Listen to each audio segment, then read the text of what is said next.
The growing tensions between India and Canada have exposed a chilling truth that cannot be ignored. India, once hailed as the world's largest democracy, has swiftly morphed into a rogue state, one that no longer just threatens its neighbors, but now jeopardizes global peace. The recent assassination of Sikh dissidents in Canada is a clear example of state-sponsored terrorism. Under Prime Minister Modi's rule, India has abandoned any pretense of democracy, resorting to extrajudicial killings beyond its borders to suppress political opposition. This is not just a breach of international law. It is a deliberate act of terror used as a weapon to silence dissent with deadly force. For years, India has carefully crafted an image of a democratic giant, but the truth is now impossible to ignore. The assassinations in Canada reveal the extent to which Modi's government will go to maintain its grip on power. It is not just about silencing dissent within India anymore.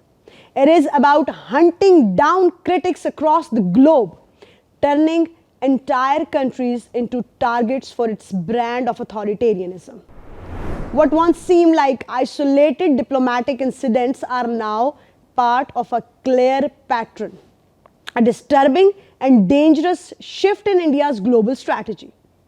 India, under Modi's regime, has morphed into an international aggressor, employing terrorist tactics as the backbone of its foreign policy.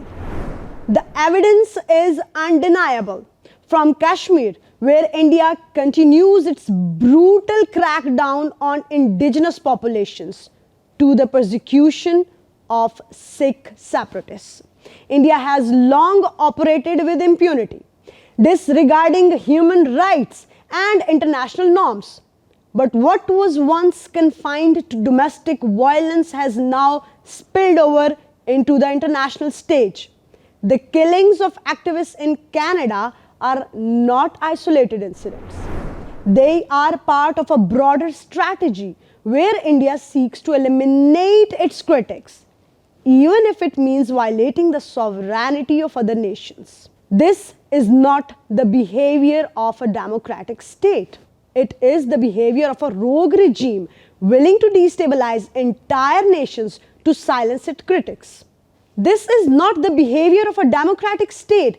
It is the behavior of a rogue regime willing to destabilize entire nations to silence its critics.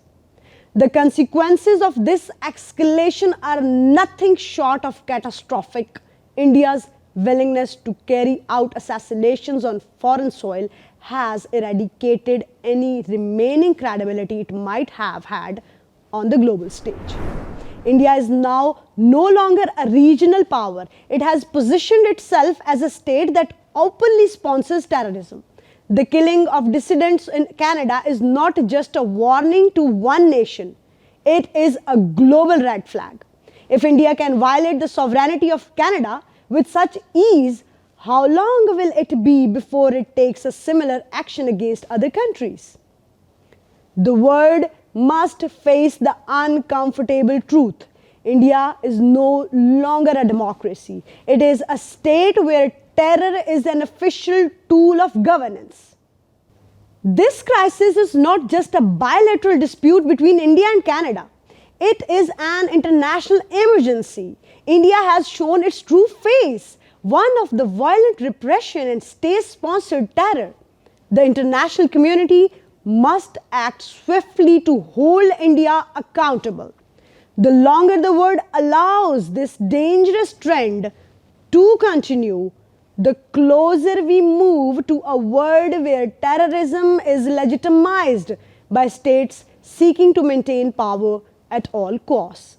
India has made its choice, and it is a choice for terror, not democracy. The global community must take a stand. The time to act is now. If the world allows India to continue down this path, we risk emboldening other rogue nations to follow in its footsteps. Will the world sit idly by while a state sponsors terror, or will it rise to confront this new global threat? The stakes have never been this higher. This is Amara Farad Baloch and you're watching Nexus Bulletin.